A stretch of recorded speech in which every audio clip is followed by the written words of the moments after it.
Hello friends and welcome to the Exams Made Simple. So this is the essay paper of 2024 UPSC Mains Examination. एक बार हम छोटा सा discussion देख लेते हैं what were the essays and I am pretty sure अगर आपने ओशो की रील्स देखी होंगी इस साल की तो आपको क्वेश्चंस जरूर मिल जाएंगे. इनफैक्ट सेक्शन है पूरा ओशो जो बोलते हैं और जो उनके रील्स रहते हैं काफ़ी कुछ उनसे मिलते हुए क्वेश्चंस आए थे. तो let me discuss one by one. सबसे पहला जो ऐसे आया था सेक्शन ए का वो था forest precede civilisations and deserts follow them. मतलब कि ये जो है ये मैन और एनवायरनमेंट के बीच के रिलेशन के ऊपर ये ऐसे पूछा गया था. बहुत ही प्यारा ऐसे था कि जिस तरीके से अगर आप देखें सिविलाइजेशन के पहले फॉरेस्ट रहते हैं, जंगल जो है वो इन्वायरमेंट या नेचर का जो मतलब नेचर की जो प्लेंटीनेस है उसको दिखाता है. और किस तरीके से सिविलाइजेशंस यानी कि जब ह्यूमंस आ गए या एंथ्रोपोसीन जिसको हम बोलते हैं, हालांकि टेक्निकली वो एंथ्रोपोसीन नहीं कह रहे हैं लेकिन एनीवेज जो हम ह्यूमंस के कारण जो डेजर्टिफिकेशन शुरू हुआ है, चाहे आप अमेज़न के जंगलों का एग्जांपल ले लीजिए, चाहे आप लेक्स का सूखना ले लीजिए, लेक्स का गंदा होना ले लीजिए, and desserts will follow them. Definitely उसके ऊपर ये ऐसे था, बहुत ही प्यारा ऐसे था. You could have written a very good essay on this. Starting आप कर सकते थे, बहुत अच्छे अच्छे एनेक्डोट्स आप दे सकते थे, बहुत अच्छे आप कोट्स दे सकते थे इन्वायरमेंट से रिलेटेड, और there is enough for everyone's need but not enough for everyone's greed, ऐसा भी करके लिख सकते थे, है ना. और यहाँ पे किस तरीके से forest are responsible for the birth of civilization, hunter gatherers से आप स्टार्ट कर सकते थे, कैसे जंगल से सिविलाइजेशंस आती हैं, एंड उसके बाद किस तरीके से ह्यूमन बींग्स का जो इम्पैक्ट रहता है फॉरेस्ट के ऊपर, डिफॉरेस्टेशन जो होता है, डेजर्टिफिकेशन जो होता है ना, और फेमीन्स, ड्रॉट्स, जो ये सब because of the population, poverty, migration, conflicts, ये सारी चीज़ें आप यहाँ पे मेंशन कर सकते थे. सेकेंड ऐसे जो है वो है empires of the future will be the empires of the mind.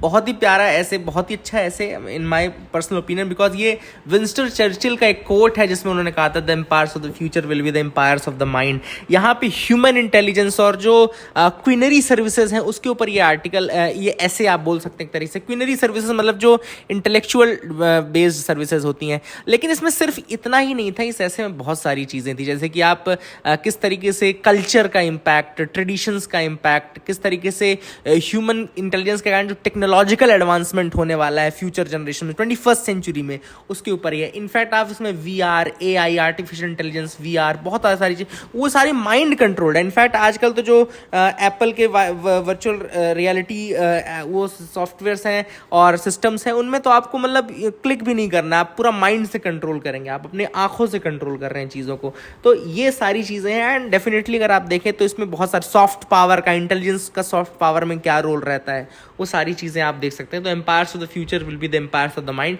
आज सबसे आगे वो कंट्री है जहाँ पे सबसे अधिक क्विनरी सर्विसेज हैं, जहाँ पे सबसे अधिक टर्शरी सर्विसेज हैं, जहाँ पे सबसे अधिक इनोवेशन है, जहाँ पे सबसे अधिक सॉफ्ट स्टार्टअप्स हैं. ये सारे माइंड को दिखाते हैं ना. बहुत अच्छी अच्छी चीज़ें इसमें आप लिख सकते थे.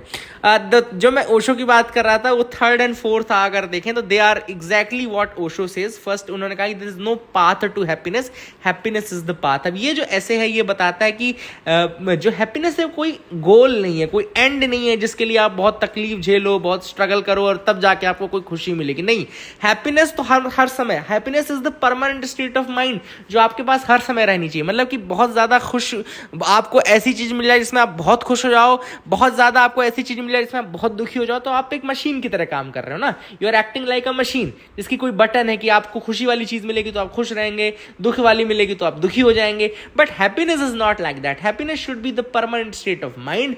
होना क्या चाहिए आपके साथ, आपको होना ये चाहिए कि happiness all along the way आपके साथ चले और डिफरेंट जो एस्पेक्ट्स हैं लाइफ के उसके आप मजे लें. In fact happiness is in now.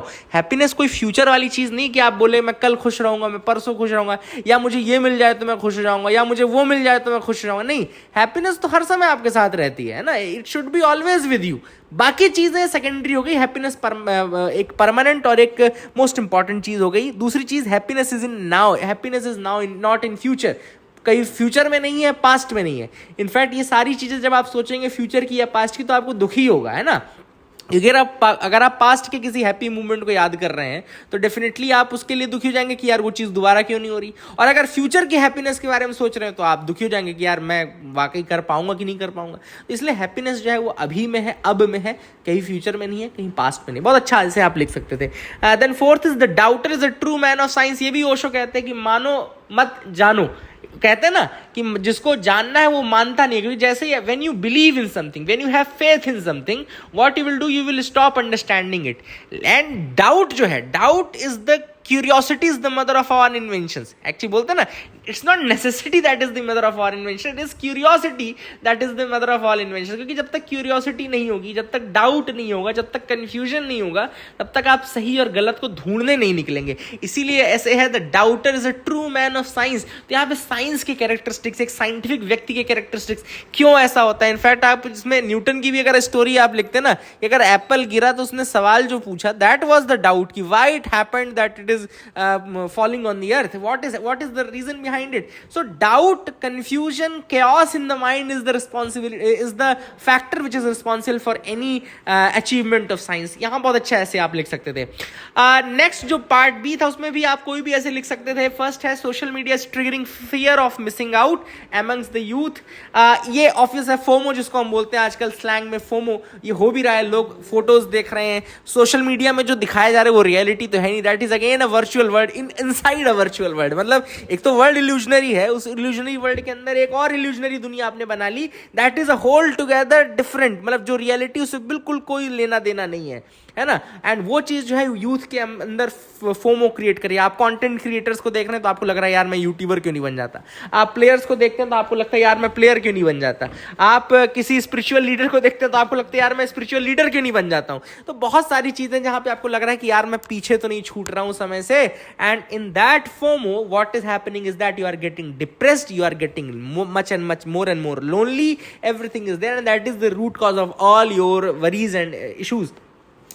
अगला जो ऐसे है वो है nearly all man can stand adversity. ये मेरा बहुत फेवरेट कोट रहा है लाइफ टाइम। ये अब्राहम लिंकन ने कहा था कि भैया अगर आपको किसी व्यक्ति का ट्रू कैरेक्टर देखना है तो उसको ताकत दे के देख लो, है ना। क्योंकि एडवर्सिटी तो सब झेल लेते हैं, दुख सब झेल लेते हैं, लेकिन अगर जो ताकत है ना, जो सत्ता का नशा होता है, जो पावर का नशा होता है ना, एक कोट है बहुत फेवरेट कोट है मेरा, कि power corrupts but absolute power corrupts absolutely. मतलब जब आप किसी को एब्सोल्यूट पावर दे देते हो इट इज करप्टिंग। इसमें एग्जाम्पल्स है, हिटलर का एग्जाम्पल है, मसोलिनी का एग्जाम्पल है, बहुत प्यारे प्यारे एग्जाम्पल है, which you could have quoted, you could have taken the studies from that, है ना। एंड स्टार्टिंग आप कर सकते थे अब्राहम लिंकन के कोट से, तो दैट वाज द थिंग।